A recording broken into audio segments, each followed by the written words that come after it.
How y'all doing? Welcome you guys to Revolutionary Ministries. And as always, we are a movement of God, birthed out of a necessity to please the Father. We are that experience and an encounter outside of your traditions, outside of your religion, outside of your denominational views. Here we hear what it is that the Most High God is saying to us, through us, and as us.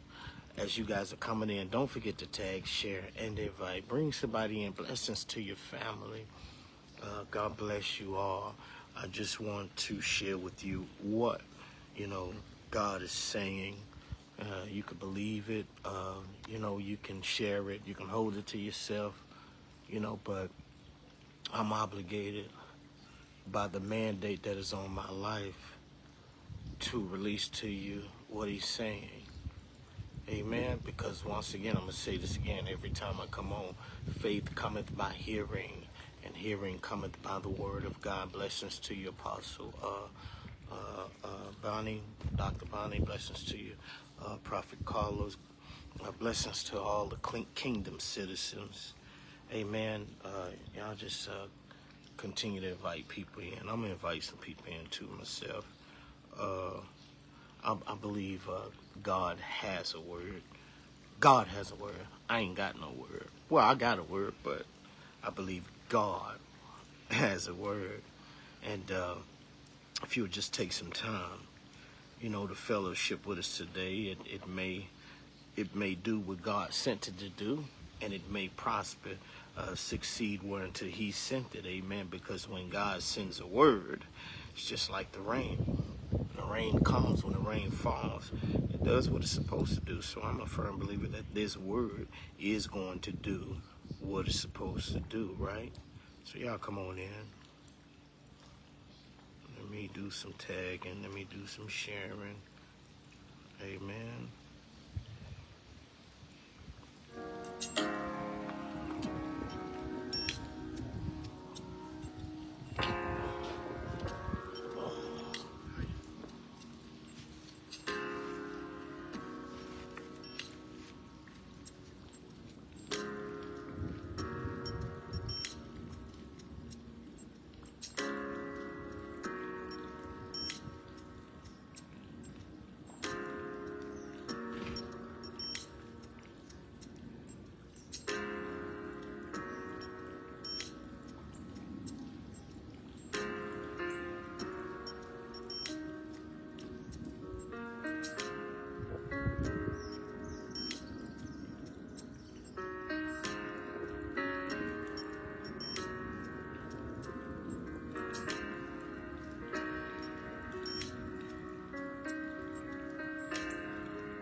Blessings to your family. Come on in.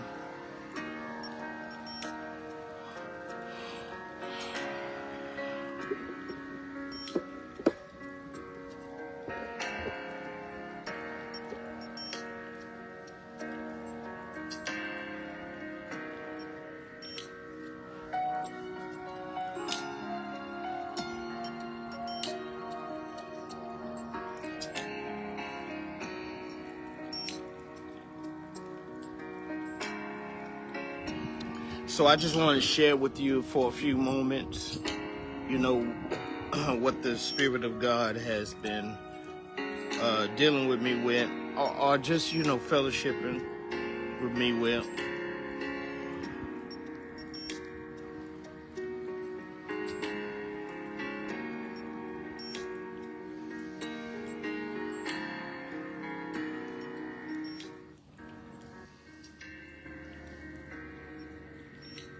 Hey man, come on in, fellowship, let's fellowship. So one of the things that I was just fellowshipping with the Spirit of God about, right?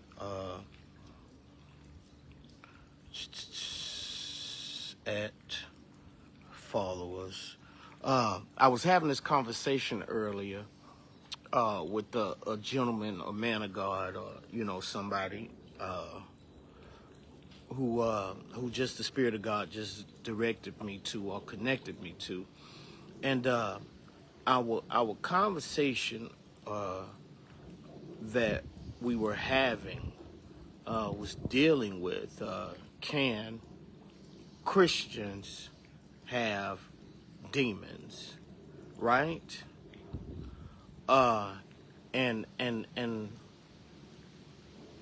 one of the things that gentleman was conveying is that a lot of information that he had received from various books that he's read and various teaching tools that he's come across, right?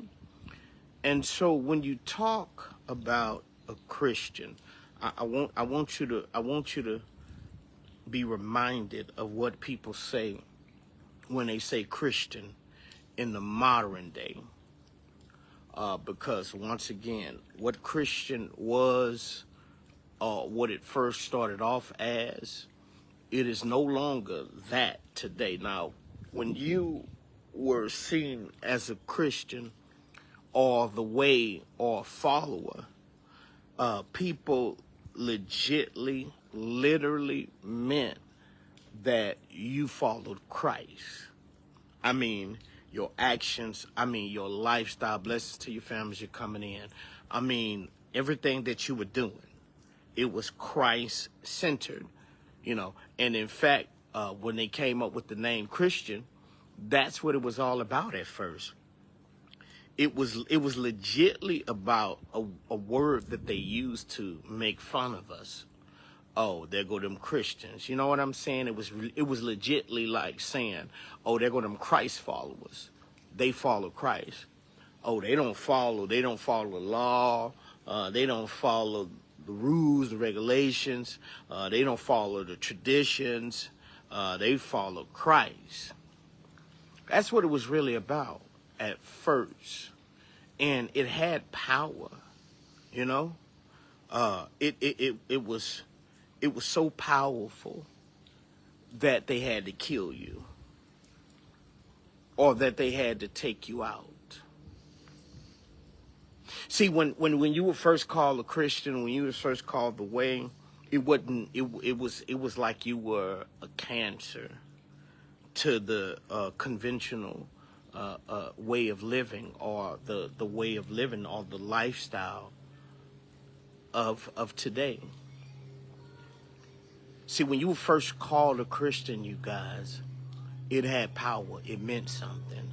Now, our modern view or our modern understanding of what Christianity is today, it is not real. It is not real, y'all. Our modern view of Christianity, right? It's not real.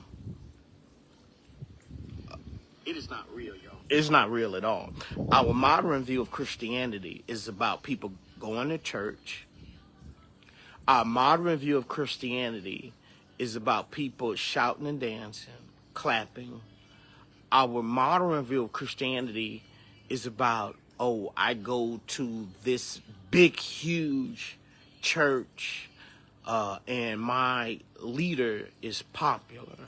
Our modern view of Christianity is about puff pieces and about, making people feel good, making people sound good.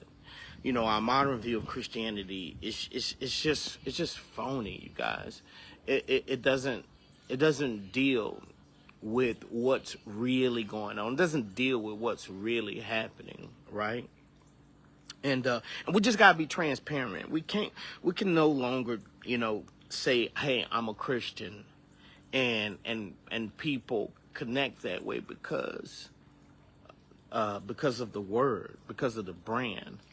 The word Christian now has become like some popular logo that you go to Neiman Marcus or some name brand popular store and buy and put on, right?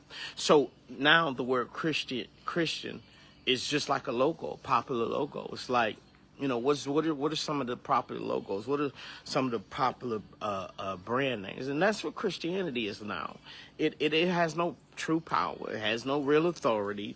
It has nothing associated within it anymore, but the fact that it has become real popular.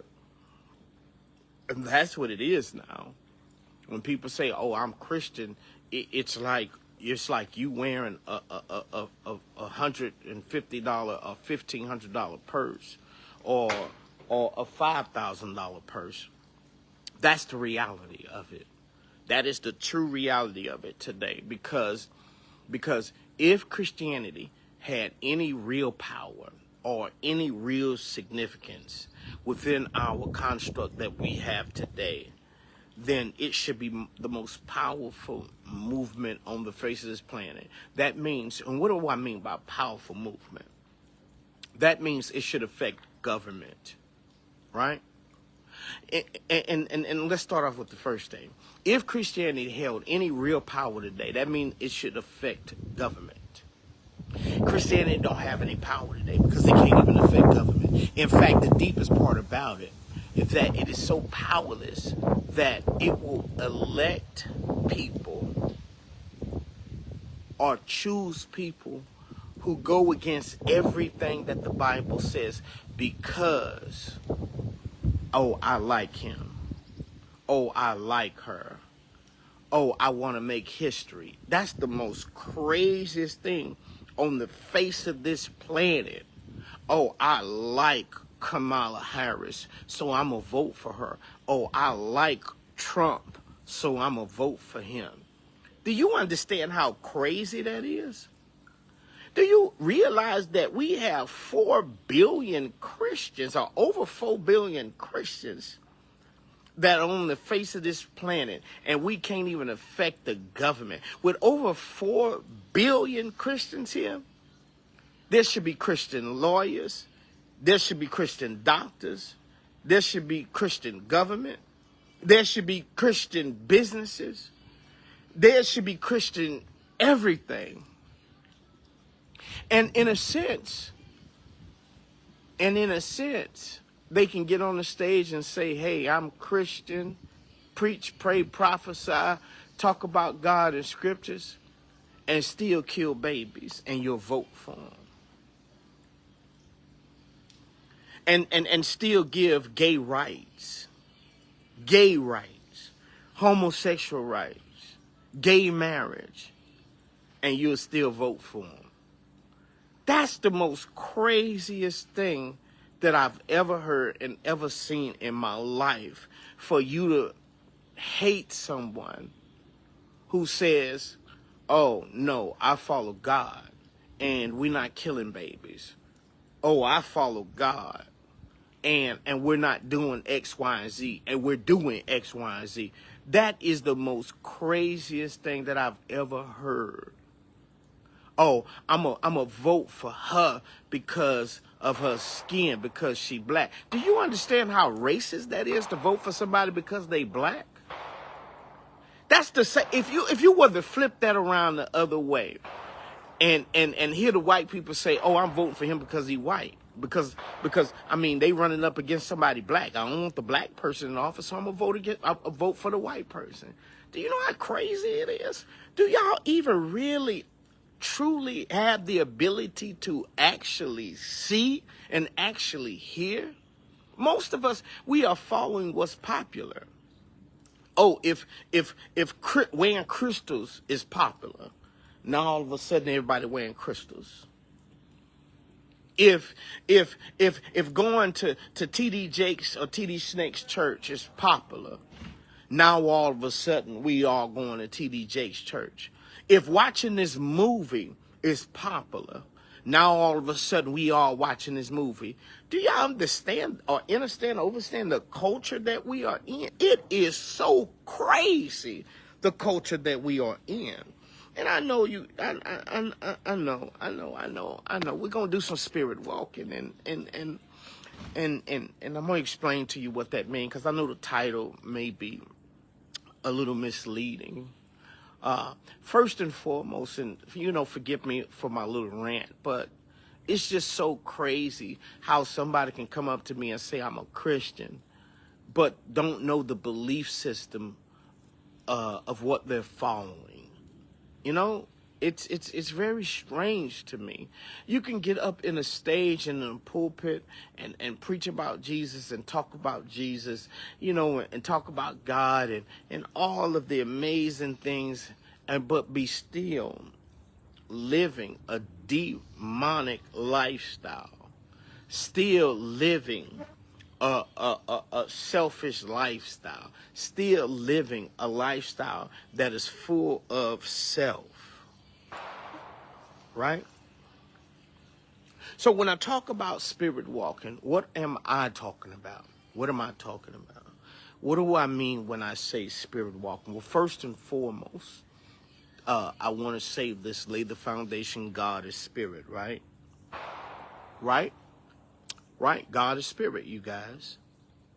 And them that worship God must worship God in spirit and in truth. So first and foremost, when we talk about spirit walking, we must understand that God is spirit, right? That's a very important statement. It's super important.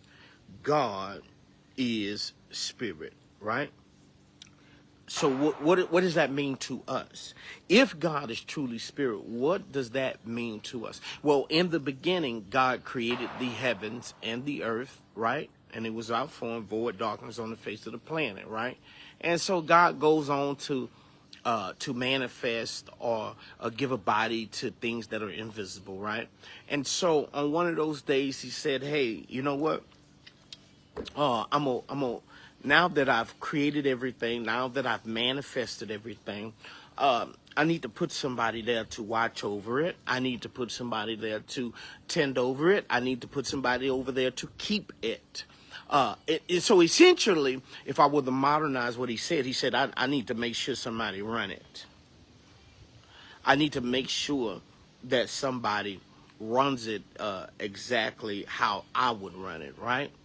And so he said, well, let us. So he looked to the angels, right?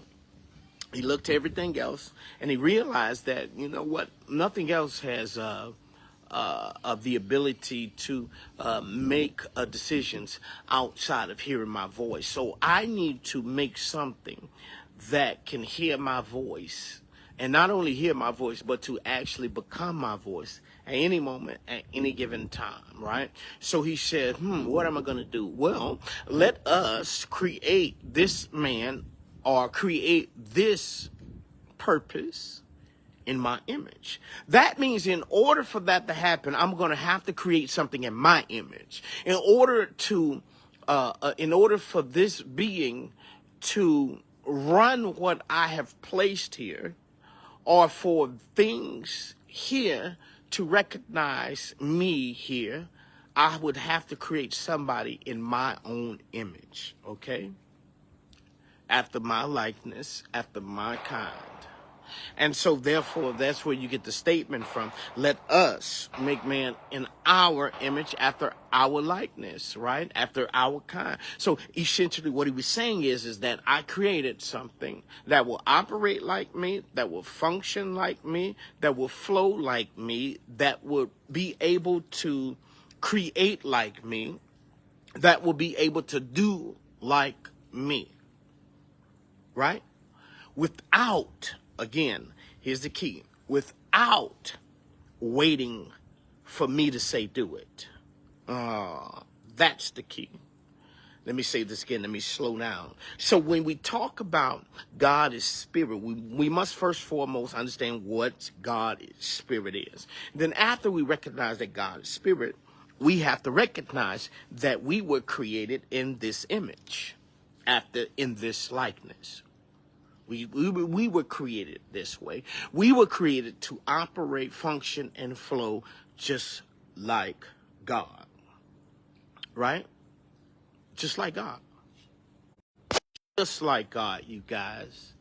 Uh, and so when the scripture declares to us that God is spirit, that means when we first entered into this realm, into this dimension, we were spirit, right?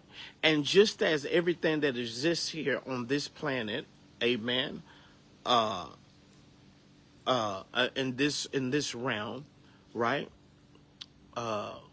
Then then then that means that before we entered into this realm, we were spirit also. One thing that you must connect the dots on is that everything that you see that exists here in a physical nature, it also exists in the spirit. So when you look at a tree, you guys, you let me say this: when you're looking at anything in nature, a butterfly, a tree, a plant, the moon, stars, the solar system, you are looking at a physical representation of something that exists in the spirit.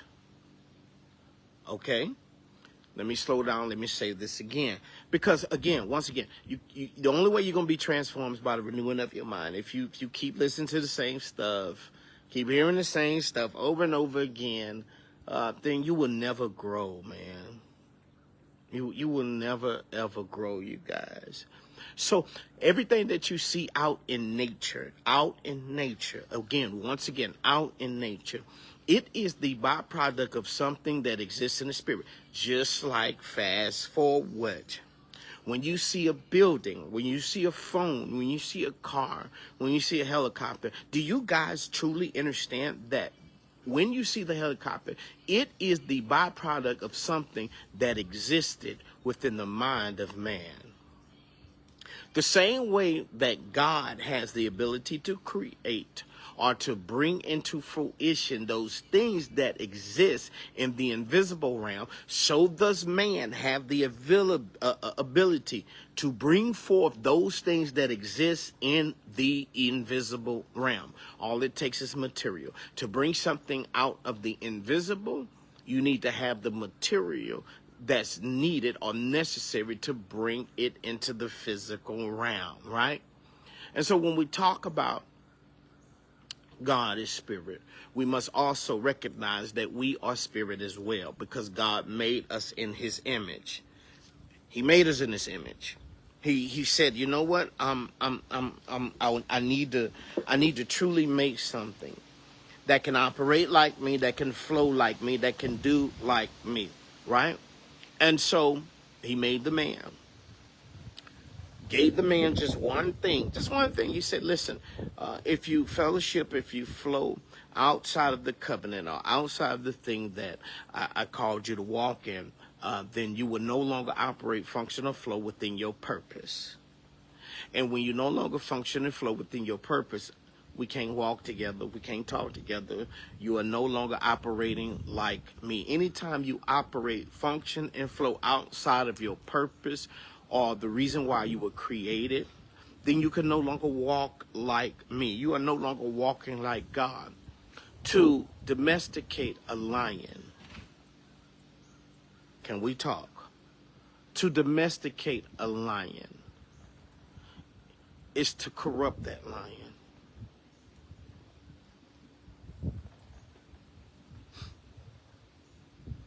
Is anybody understanding what I'm saying? Blessings to your family. To domesticate a lion.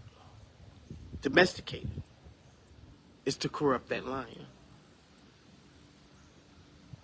I know it is a challenging thing to understand, or understand. But the moment that you domesticate a cheetah, a leopard, an ant, you corrupt them.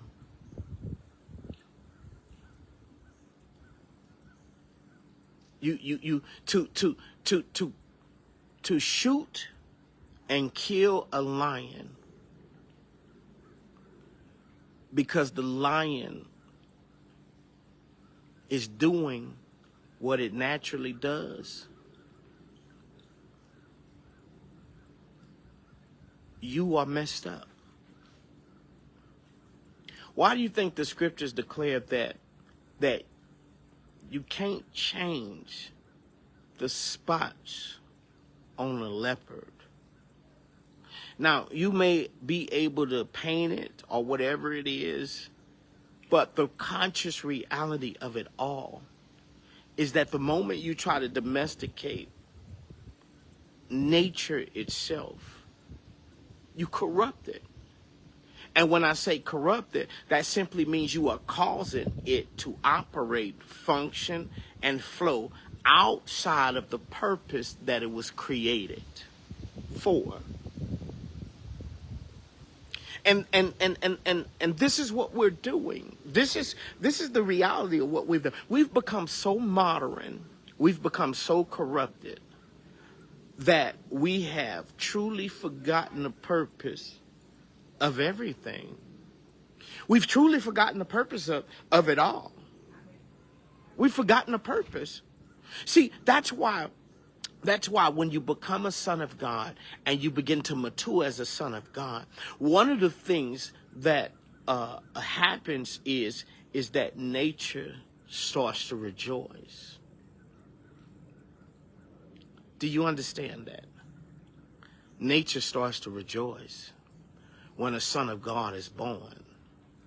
And nature starts to rejoice because for all intents and purposes, this means that when you become a son of God, you are causing things to go back to its intended purpose, to what it was created for.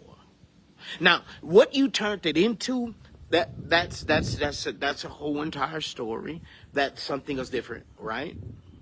But when you become a son of God, in fact, nature is legitly awaiting your arrival. Because once you are born again as a son of God, right? Once you are born again as a son of God, this means now you are trying to understand your purpose. And in order to understand your purpose, then you give the purpose back to nature itself. Do y'all get that? See, as a son of God, it's quite different from going into a building and shouting and dancing and passing out and talking about I and me and my. As a son of God, you guys, we have a purpose, a divine purpose. And the thing about it is that we're so corrupted, we're so messed up that we can't even flow properly. We can't even flow naturally. We can't even do the things that we were designed to do. Everything about TV now, everything about music now, everything about church now is to corrupt us. It really is to corrupt us. Now, I know my words may be too harsh and too forward, but the reality of everything is to corrupt us. Everything in this world. Why do you think that the scriptures declare that the whole world is under the sway of the wicked one? Why do you think that the scriptures declare that he is the prince and the power of the air? Why do you think that the scriptures say what they say, you guys? Everything about what we're doing in this modern world, in this modern age, blessings to your family, is to corrupt us. And to corrupt corruption simply means to be corrupted is to not operate or to function and flow in what you were designed to do. Right? So when you say we're corrupted, right? This means you're not doing what you were designed to do. When you're corrupted, you're not using the trees, what they were designed to use, be meant to use for. You're not using the plants, the sun, the moon, the stars, so you're not using none of those things for what they were designed to do. That's when you become corrupted. And as a son of God, you are supposed to be born again, right? And being born again, you're supposed to start stripping yourself of the corruption. And to strip yourself of corruption simply means to strip yourself of all the things that people said. All the things that people said, you are supposed to become this.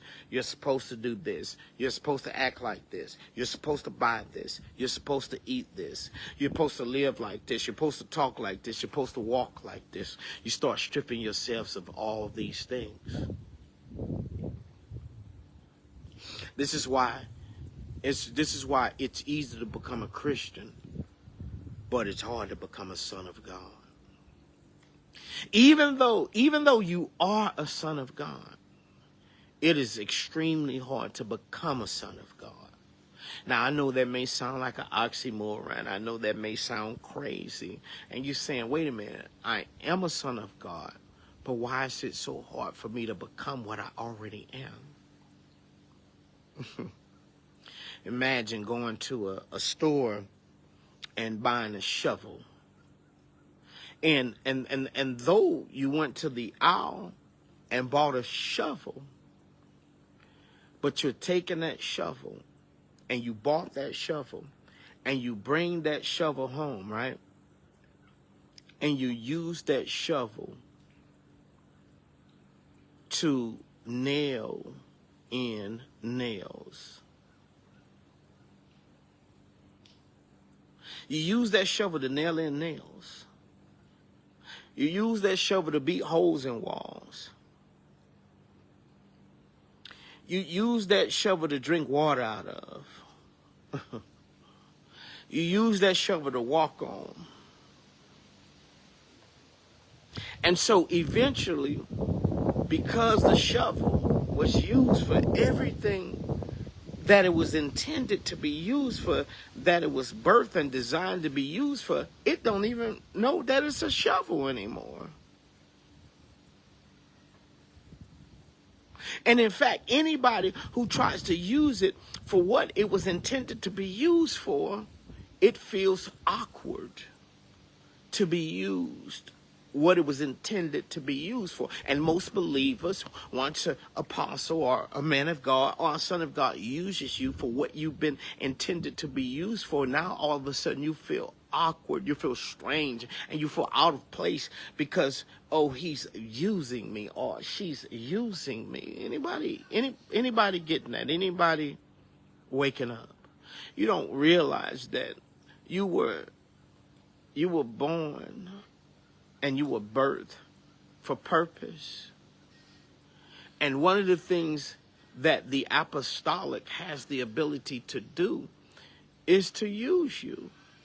And I know that may sound strange and indifferent and messed up, but the reality of it is if I don't use the water that's around me, if I don't use the trees, the fruits, the vegetables that are around me, I will eventually die.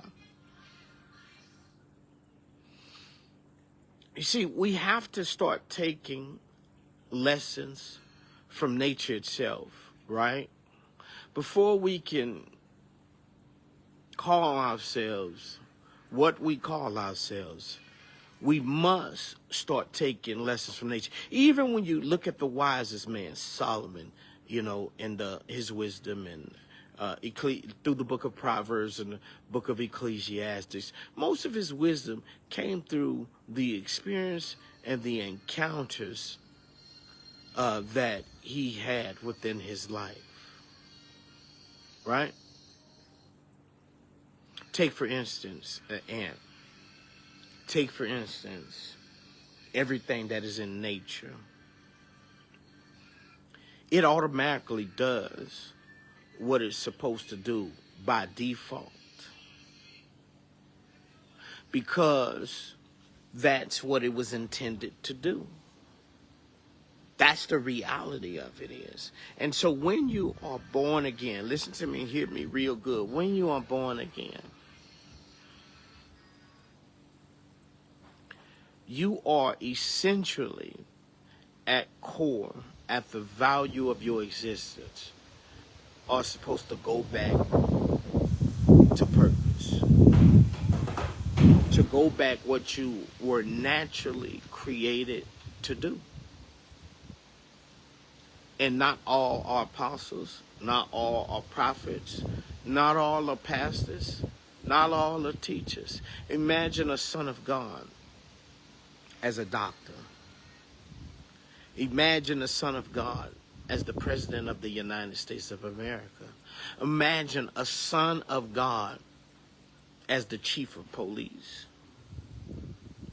See, now I done shifted the kingdom, whether you realize it or not. I've shifted the kingdom because that's what the kingdom is about. The kingdom is about putting the people in the places, in the positions that they were created for, that they were designed for.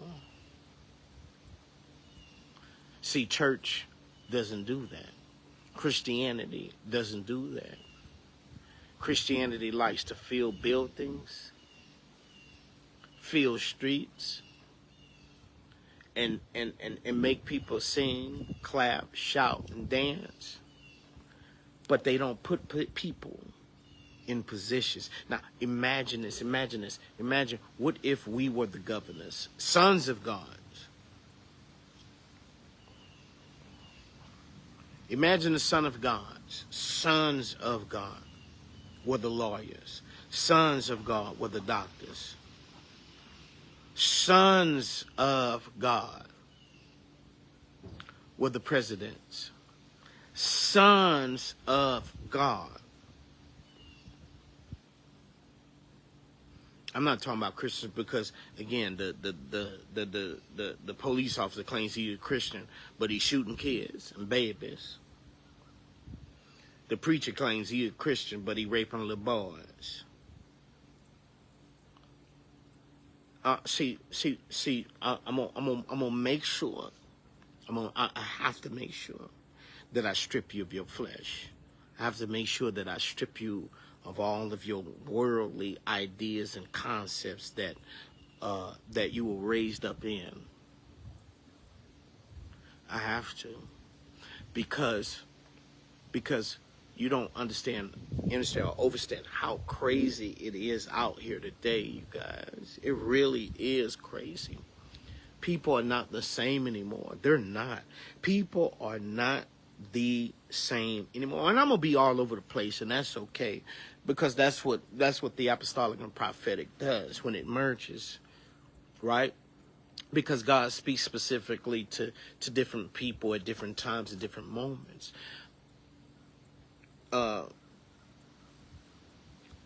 And we must mature.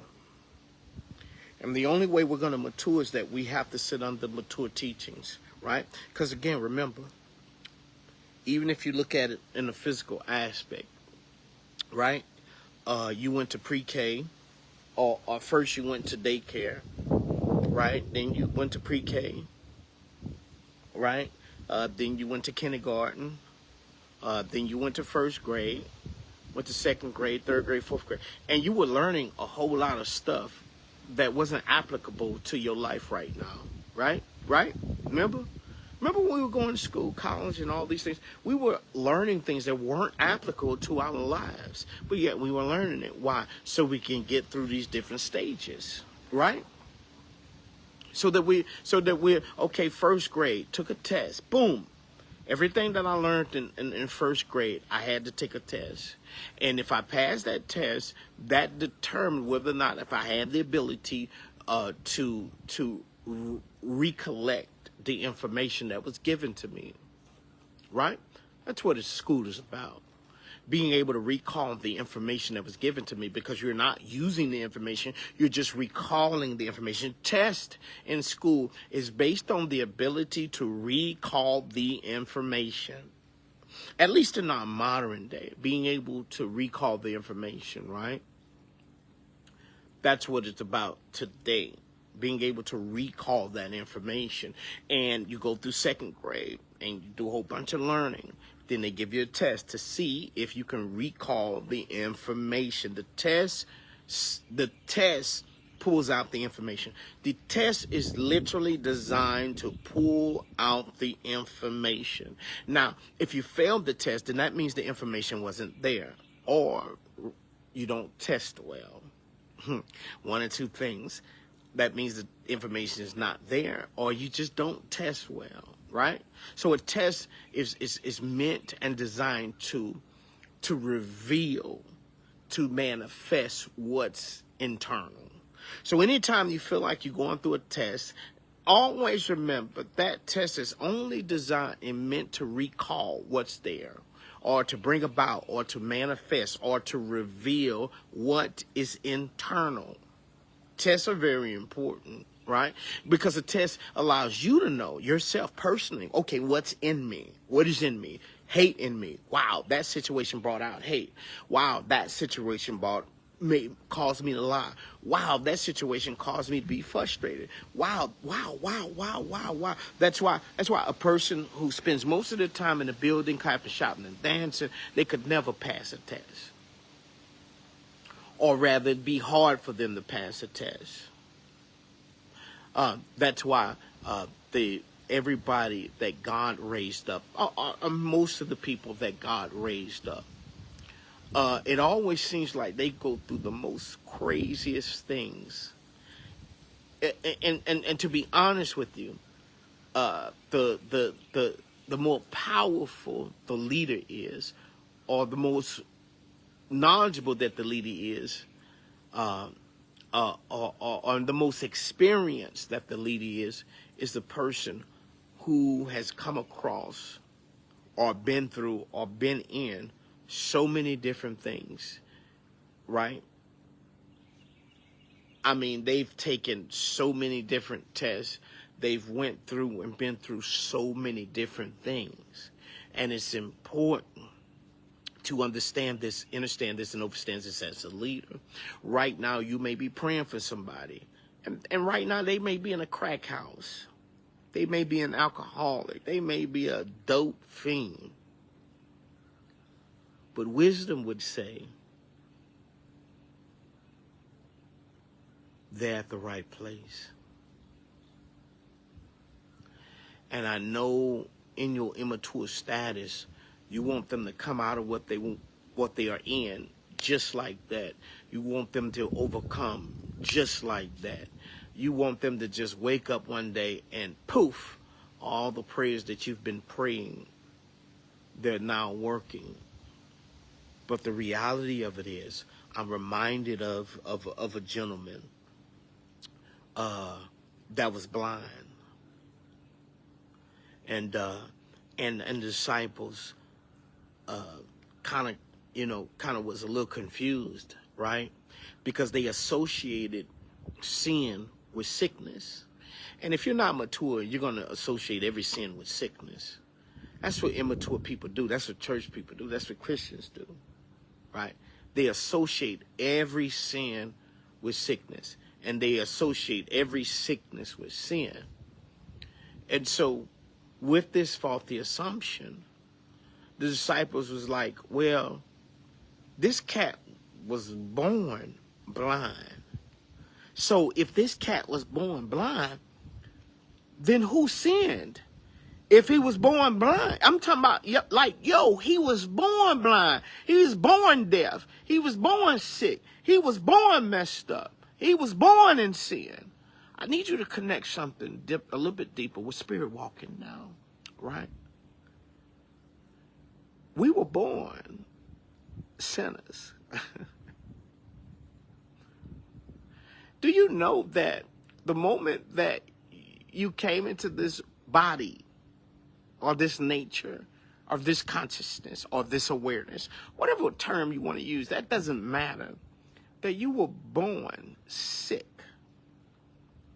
And so we recognize this story through the message that was given to us, that they were like, okay, wait a minute. If sin is associated with sickness and sickness is associated with sin, then how did he become blind if he was born blind? He didn't have a chance to commit a sin. And when you really think about that, when you really question it, when you really have the awareness that you're supposed to have, you really be like, wow, wait, that is right. So the only awareness that you can come into is that, wait a minute, not all sicknesses are associated with sin. Because ultimately, at the end of the day, they asked him, okay, sir, blessings to your family as you're coming in. Okay, sir, if this is what you're teaching, then who sinned for him to be born blind? Who sinned for us to be born in sin? Who sinned for him to be born gay, lesbian, or whatever it is? Who sinned? And his answer is very strange, man. His answer is very strange. His answer to me, if you're conscious, if you're aware, his answer was very strange. He said, okay, well, he didn't sin, but there's another reason. There's another logic. There's another explanation for this. He said, well, in this is this is a particular case. He said, unfortunately, his mom didn't sin. His dad didn't sin. He didn't sin. But in this particular case, the reason why he or she is born blind, or operating, functioning, flowing, how they're operating and functioning and flowing. In this particular case. Now, I'm not saying that you judge all cases based on what I'm telling you today, because that's what religion does. Religion looks at something and says, oh, this is the key and the answer for everybody. And that makes no freaking sense. Okay? Right? And so he said, okay, in this particular case, it's not about his mom. It's not about his dad. It's not even about him. In this particular case, it's about God. So, okay, so if you're conscious and you're aware of that statement, what that statement means, so you're telling me, Jesus, Yahshua, Christ, that this man lived his whole life blinded for this particular moment? So you telling me God allowed this man to live 30 years blinded so that God can get his moment?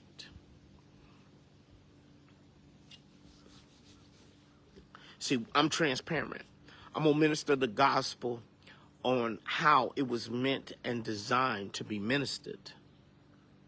And Yahshua said, yeah, God is such a malevolent being, such a jealous being, such a omniscient, omnipresent, omnibenevolent being, that he would cause somebody to be born blind for 30 years just so that on his 33rd birthday that he can open up his eyes in front of countless people in order to bring himself glory, in order to point people into his direction, in order to get people to follow him, in order to people to get to see him. Now imagine somebody working on a plan for 30 years. 30 years. Imagine putting all the keys and the elements and everything in place so that everything will line up to this particular point and moment in life so that he would get his glory. And even to this day, that right now that I'm talking about it, all of this is how vast God. See, when you think about God, you cannot think through our own carnal mind, through our own nature. God will put things in place far in advance. And the reality of it is that there's really nothing you or I can do about it because he said, no, his mom didn't sin. No, his dad didn't sin. He didn't sin. God just wanted to reveal himself at this moment. See, we use old English words, but I like to, as an apostle or operating apostolic, you can modernize it, right? What he plainly said is that God just wanted to show off. But he made this man operate blindly for 30 years, sir. 30 years. See, when it comes to God, you guys, you can question it all you want to. And the answer here, imagine God telling you, I gave you cancer. I gave you headaches. I gave you this and I gave you that because I knew where I wanted to get my glory at. I knew when I wanted to get my glory.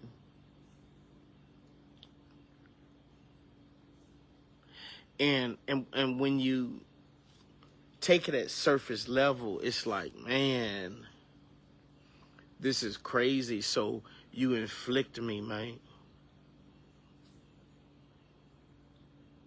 You inflict me because you wanted to get glory. And there was nothing that the parents can do. There was nothing that the church can do. There was no word. There was no prophetic word. There was no prayer. There was nothing no one can do when God decides he wants to do something. Do y'all get that? See, we spirit walking. This is what spirit walking is. When we talk about spirit walk, we're hearing things from the perspective of God. The God perspective, the God consciousness, the God awareness. We've left the concept and the mindset of a man, right?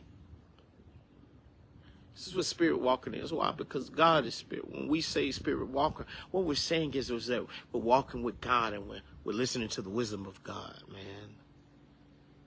We're listening to what God is saying, right? We're hearing and because after all, we didn't make ourselves, you guys. We didn't make ourselves. There's a reason for everything. Now, we're not mature enough to understand that reason, but we should be at this level mature enough to truly understand that there's a reason for everything. Everything. There's a purpose for everything. In fact, the one of the most wisest men on the face of the planet in the book of Ecclesiastes, chapter 3, expresses that to us, right? And just because we don't understand that purpose or we're mad at it and we disagree with it, don't mean that there's not a purpose for it. Even everything under the sun, everything under the sun. Although I don't think we have a sun here anymore, but the reality of it is there's a purpose for everything. And I may be mad at that. I may be mad at it. I may be upset of it, but there is a reason or purpose, what it's meant to do. Everything is meant to do something. And that's scary to come into an awareness of this. Because then you can no longer complain. Then you can no longer cry. And because the reality of it is that I'm blind on purpose. So after his many years of being blind, the only message that he can give to the people is that I was blind on purpose. There's a purpose for me being blind. And to mature is not to recognize that purpose. It is to know that there is a purpose. And let me slow down. Let me say this again. And to mature is to not know the purpose, but to recognize that there is a purpose. Even though we come out in the sunlight every day, if and when there's a sun, right? And it may burn us and it may dehydrate us, but yet we still recognize that there is a purpose for that sunlight. And many of us, as we begin to mature, as we begin to grow, we have to start getting to the place to where we say, you know what? There may be a purpose for this. In fact, not only that there may be a purpose for this, that there is a purpose. Although it may seem cruel and unusual, things seem cruel and unusual because of the information that you have at this moment, right? See, you're filtering all things through the information that you have at this moment. Where in one country, certain things may be illegal, whereas in another country, those things may be illegal. And so in the illegal country, where the thing is illegal, then we would look at that thing as gross. But through the country or the eyes of the individuals that are living through in the country where it is legal, they're looking at us like, you're gross. What is wrong with you? You guys are not doing this?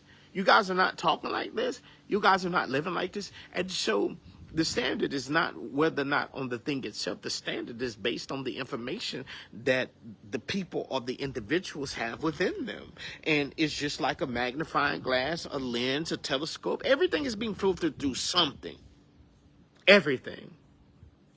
Everything.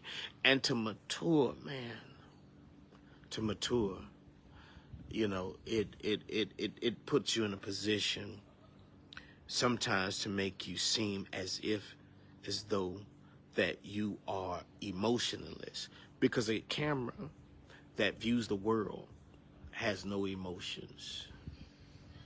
It has no feelings. It has no intellect beyond its desired purpose, and that is to film what's there. See, a camera doesn't, or a video, when you take a video, it doesn't tell you what's there.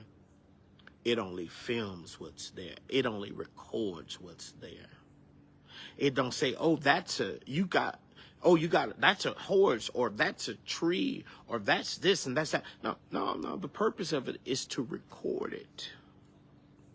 So that those who aren't there have the ability to see what is there. Does that make any sense? Does that make any sense to anybody? Anybody? We're spirit walking, you guys. Spirit walking. We're getting to that place of maturity. I know it don't sound like church. I know it don't sound like religion. But once again, the book of Ephesians teaches us that God birthed out the 5G ministry for the saints, for the perfecting of the saints, right? And he descended, ascended, gave gifts to these men for the perfecting of the saints. You guys know that it says that? For the perfecting of the saints. The 5G ministry is for the perfecting of the saints. Anybody got that? Anybody realize that? It's for the perfecting of the saints. It is literally my job being sent by God to perfect the saints. To equip you for the work of ministry. Not equip me for the work of ministry, but to equip. Do you realize that the apostolic is there to equip you for the work of ministry, not me? The apostle, I know, I'm going to say some strange things that you probably ain't never heard before, but it's to equip you for the work of ministry. Did you know that? Did you realize that? Did you get that? Until you come to the unity of the faith. Right? There's so much we need to mature on. But yet we're not maturing. Yet we're not growing. because we're not being fed properly. Anybody who's not being fed properly can't grow properly. Let me say this again. Anybody who's not being fed properly can't grow properly. I'm going to say this one more time. Anybody that's not being fed properly cannot grow properly.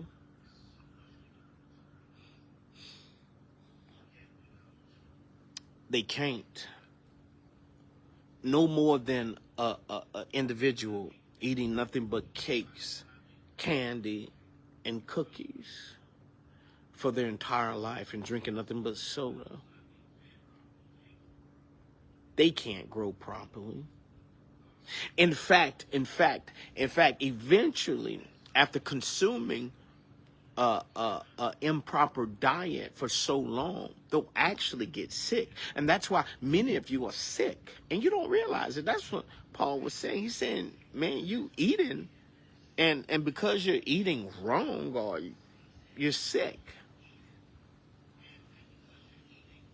Sick.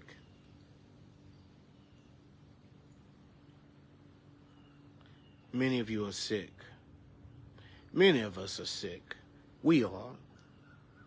And I got to recognize that, that I don't have any strength in that area. I don't have any vitamin D because I'm not eating vitamin D. And I got to figure out what I need to eat in order to get vitamin D. Does that make sense to anybody?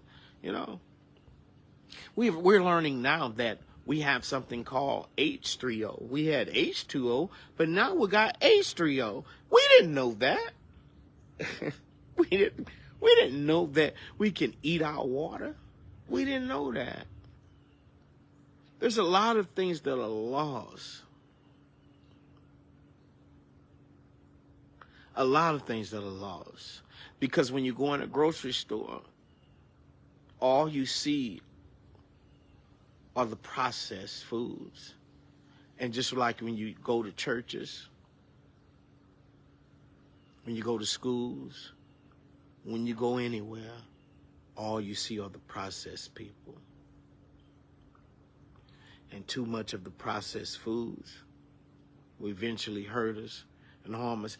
And the thing about processed foods is that you can create them fast. You can create them easy. That's why there's so much processed foods, because processed foods you can create in a laboratory, a lab. And that's why it's all over the United States of America. It's full of processed foods, restaurants, processed foods. And the same way with the church, same way with the body. You may have a leader that may have hundreds of thousands of people, but you don't realize it is the byproduct of processed leadership. You can find processed leadership anywhere and everywhere. But do you know how rare it is to find natural leadership? Do you get it? See, natural leadership is not everywhere. Just like natural stores are not everywhere. Processed stores, processed restaurants, processed foods are everywhere. Everywhere. Every block, every corner in every city. But natural stores, natural businesses is very rare. And when you go in there, think about it is that to produce something natural, it costs a lot of money. And I'm just being honest with you guys. I'm just gonna be real honest with you guys. You guys, to bring up something naturally in a natural environment, it's not simple. Because to bring up something in a natural environment, you guys, it got to go through so many different things. So many different things. Even so many different things.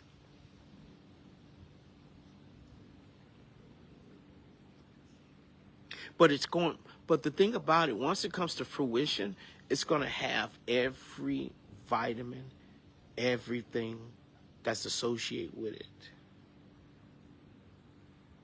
That's why many of us really can't grow. Because we're sitting under the byproduct of processed leadership. Why do you think they say you got to be processed? Why do you think they say you got to be processed? Now, their process is not a natural thing.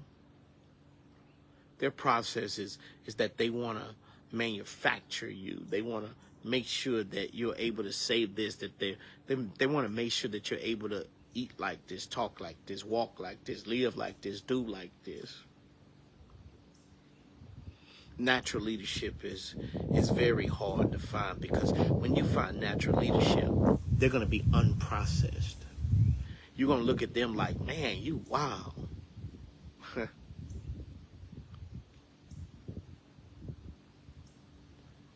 You don't do all that other stuff that church says to do. Blessings to your family. See, process leadership is everywhere. Process apostles, process prophets. And when we say process, what we mean by process is that they were engineered. They were created in some laboratory somewhere. They were created in some environment somewhere. It was fake environment. See, when you find natural leadership, these are the ones that been through this, that had this happen to them, that had that happen to them. In nature itself, and they have stories to tell you. Not a bunch of Greek, not a bunch of Hebrew, not a bunch of Aramaic, not a bunch of eisegesis, exegesis.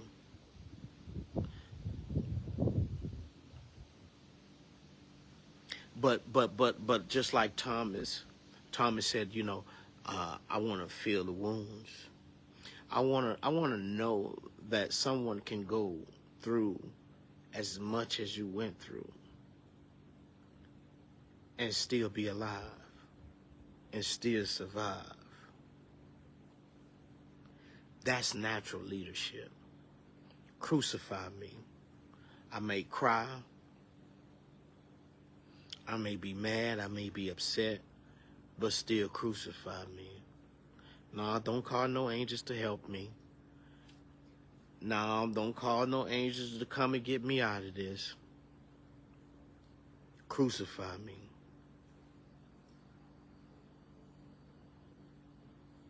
Anybody getting that? Anybody truly understanding that?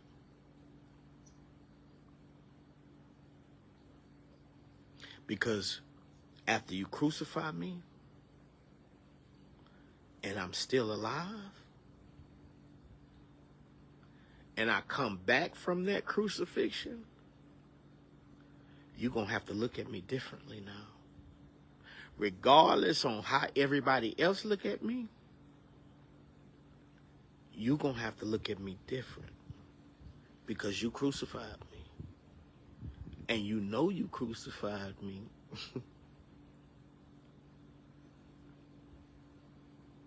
See, this is what Apostle Paul meant when he said, man, don't worry about what they saying about me. He said, you know me. If I'm not their apostle, I'm your apostle.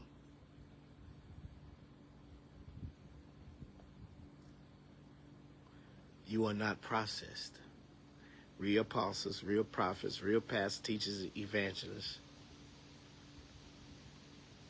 don't come forth because you've been processed. When I say processed, what I'm saying is that you've been genetically modified, or you've been engineered in some laboratory. You're not out here facing the real things. That's why you can have authentic, natural people who can get up there and speak whenever, however. Why? Because they've been naturally processed. Naturally. You got a purpose. And it's time for you to continue to walk in that purpose. Continue to do what you're supposed to be doing. It's time. Just like me, I have a purpose as an apostle, and it's my job to continue to do what I'm doing.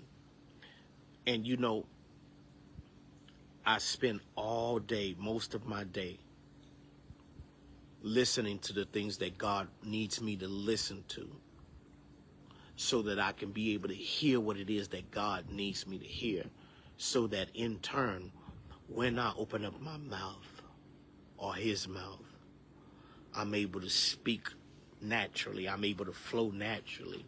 Likewise, if you're a giver, you should be able to do things that you're doing to give naturally.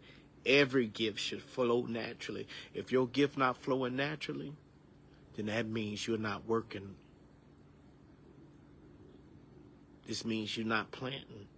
This means you're not sowing and reaping. You should be excited to operate within your gift. Just like most preachers are excited to get a platform so that they can show off their gift. Can we see all the gifts that way? And the reason why you don't see your gift that way is because you're not doing what you need to do for it to flow freely, for it to flow naturally. Listen, I love you in the Lord. And you guys, it's going to get stranger. It's going to get stranger and stranger and stranger. I think they messed up our sky. I believe they messed up our sky. They've messed up our sky. Our sky is not the same. We keep shifting in and out of universes. I'm gonna say some strange stuff right now. We keep shifting. Time is not even the same. Sometimes you wake up sick. Sometimes you go to sleep tired, wake up tired, and it ain't got nothing to do with what you're doing personally. It's because, man, they done broke something here. Something they done broke. I ain't seen the moon in, 4 days? And maybe somebody can help me out with prophecy. Or maybe somebody can get in my inbox and, tell me what I'm missing. And you guys, it's been quiet. It's been quiet. And when I say quiet, I mean like,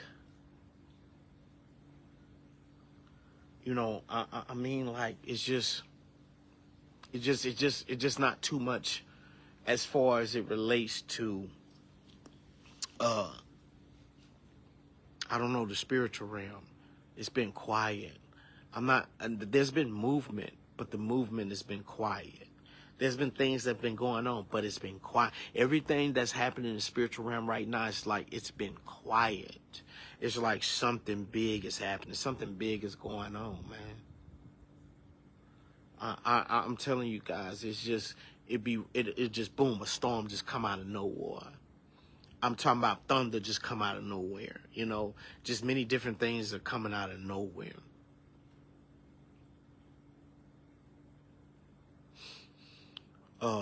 But you know what you're supposed to be doing. You know what you're supposed to be helping. You know what you're supposed to be giving. You know it. You know it. You know where you're supposed to be coming or going. You know it. Listen, I'm going to get up out of here, because if not, I'll just keep rambling on and on and on. Listen, Jesus loves you, men and women of God. So do I.